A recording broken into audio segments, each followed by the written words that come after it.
আসসালামু আলাইকুম, বিসমিল্লাহির রহমানির রহিম। আজকে আবার রাজনৈতিক দলগুলোর প্রতি সতর্কবার্তা নিয়ে এসেছি।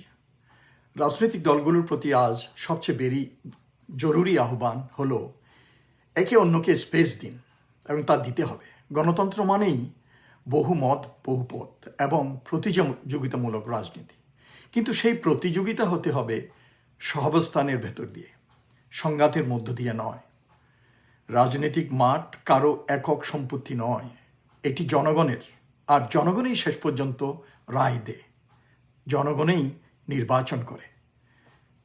প্রতিটি দলের উচিত তাদের নিজস্ব ইশতেহার, কর্মসূচি জনগণের কাছে সরাসরি জনসংযোগের মাধ্যমে তুলে ধরা, ঘরে ঘরে গিয়ে কথা বলা, সভা সমাবেশ, কর্মসূচি ব্যাখ্যা করা, সামাজিক ও নাগরিক পরিসরে যুক্তিগুলো তুলে ধরা, এগুলোই গণতান্ত্রিক রাজনীতির সুস্থ পথ। একে অন্যের কর্মসূচি বাধাগ্রস্ত করা বা সভা ভাঙচুর করে নিজের শক্তি প্রমাণের চেষ্টা যদি আসে, তাহলে তা দুর্বলতারই প্রকাশ। হানাহানি ও সহিংসতা রাজনীতির ভাষা হতে পারে না, জনগণ তা চায় না। সহিংসতা কখনো রাজনৈতিক সমস্যার সমাধান দেয় না, বরং সমস্যাকে বহুগুণে বাড়িয়ে তোলে। এতে প্রাণহানি হয়, রাষ্ট্রের ভাবমূর্তি ক্ষতিগ্রস্ত হয় এবং সাধারণ মানুষ আতঙ্কের মধ্যে পড়ে, সামাজিক নিরাপত্তা বিনষ্ট হয়। সহিংসতার সবচেয়ে বড় শিকার হয় সেই জনগণ যাদের সমর্থনের কথা বলে রাজনীতি করা হয়, যাদের কাছে গিয়ে ভোট চাওয়া হয়, যাদেরকে মিথ্যা প্রতিশ্রুতি দেওয়া হয়। রাজনৈতিক মোকাবেলা হতে হবে শান্তিপূর্ণ কর্মসূচির মাধ্যমে, যুক্তি বনাম যুক্তি, পরিকল্পনা বনাম পরিকল্পনা, নীতি বনাম নীতি। কোনো দল দেশ পরিচালনায় বেশি সক্ষম, কার পরিকল্পনা বাস্তবসম্মত, কারা জনগণের দুঃখ কষ্ট বোঝে, এইসব প্রশ্নের উত্তর দেওয়া উচিত রাজনৈতিক বিতর্ক কর্মসূচির মধ্য দিয়ে, লাঠি, আগুন বা ভাঙচুরের মাধ্যমে নয়, সহিংসতার মাধ্যমে নয়, কাদা ছোড়াছুরি হানাহানির মাধ্যমে নয়, অপবাদ ছোড়াছুরির মাধ্যমে নয়, চরিত্র হননের মাধ্যমে নয়। একই সঙ্গে মিথ্যা, বানোয়াট ও ভিত্তিহীন তথ্য দিয়ে জনগণকে বিভ্রান্ত করা থেকে বিরত থাকা অত্যন্ত জরুরি এবং গুরুত্বপূর্ণ। গুজব, অপপ্রচার ও চরিত্র হনন স্বল্প মেয়াদে কিছু রাজনৈতিক সুবিধা দিলেও দীর্ঘমেয়াদে তা পুরো সমাজকে বিষাক্ত করে তোলে। মানুষ যখন সত্য আর মিথ্যার পার্থক্য করতে পারে এবং তাদের সামনে ক্লিয়ার, তখন গণতন্ত্র তার অর্থ হারায়। রাজনীতিকদের মনে রাখা দরকার, জনগণ আর আগের মতো অন্ধ নয়।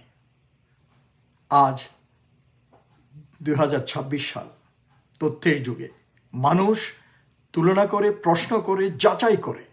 তাই মিথ্যার রাজনীতি শেষ পর্যন্ত বিশ্বাসযোগ্যতাকে ধ্বংস করে দেয়, বিশ্বাস নষ্ট করে। বিশ্বাস একবার নষ্ট হলে তা আর সমাজে ফিরে আসে না, সেটা দল হোক, দলের নেতা হোক।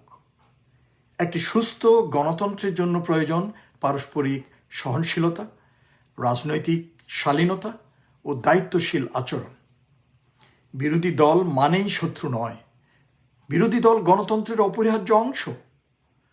তাদের স্পেস দেওয়া মানেই রাষ্ট্রকে শক্তিশালী করা, এবং একে অপরকে স্পেস দিতেই হবে, না হলে রাজনীতি চর্চা হবে না।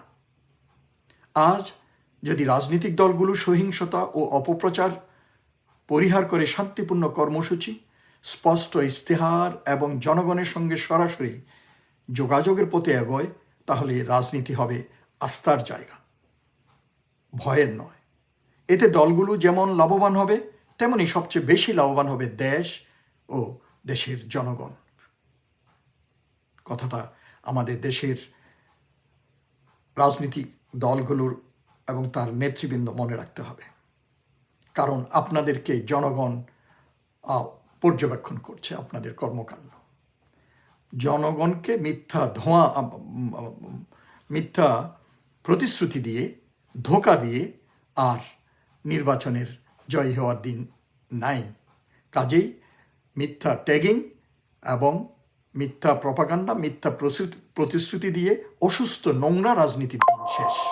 এখন সুস্থ রাজনীতির করতে হবে। 2024-এর জুলাই বিপ্লবের প্রত্যাশা পূরণের জন্য জনগণকে একটি নূতন ধারার রাজনীতি দিতে হবে, সুস্থ ধারার রাজনীতি। পুরনো স্টাইলে সেই রাজনীতি যদি আপনারা করেন, দেশ যদি আপনাদের জন্য দেশে সংকটে পড়ে, দেশের মানুষ আপনাদেরকে আর ক্ষমা করবে না এবং এটার খেসারত আপনাদেরকে দেবে। আপনাদেরকে রাস্তায় ধরে ধরে গর্ত থেকে খুঁজে এনে আপনাদের বিচার করবে। সকলে সাবধান হন, সতর্ক থাকুন, সংযত আচরণ করুন, শান্তিপূর্ণ পরিবেশ যাতে বিরাজ করে সেদিকে খেয়াল রাখতে হবে।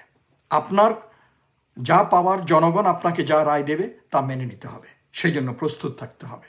মিথ্যা বয়ান তৈরি করার দরকার নাই, বিদেশি উস্কানিতে, বিদেশি টাকা খেয়ে। কাজেই সকলকে সতর্ক হতে হবে। আর আপনারা যদি মনে করেন দেশে অশান্ত পরিবেশ সৃষ্টি করবেন, সংকটে ফেলবেন, বারবার আপনাদেরকে ক্ষমা করবে না। জনগণ জেগে আছে, একবার জেগেছে আর ঘুমায়নি। কাজেই সবাই প্রস্তুত, আপনাদের এটার খেসারত দিতে হবে যদি ভুল করেন। কাজেই ভুল পথে হাঁটবেন না, সঠিক পথে হাঁটুন, ঐক্যবদ্ধ থাকুন, নিজ নিজ কর্মসূচি অনুযায়ী আন্দোলন করুন, রাজনীতি চর্চা করুন এবং নির্বাচনের দিকে যান। হানাহানি, কাদা ছোড়াছড়ি, অশান্তি সৃষ্টি নয়। আল্লাহ হাফেজ।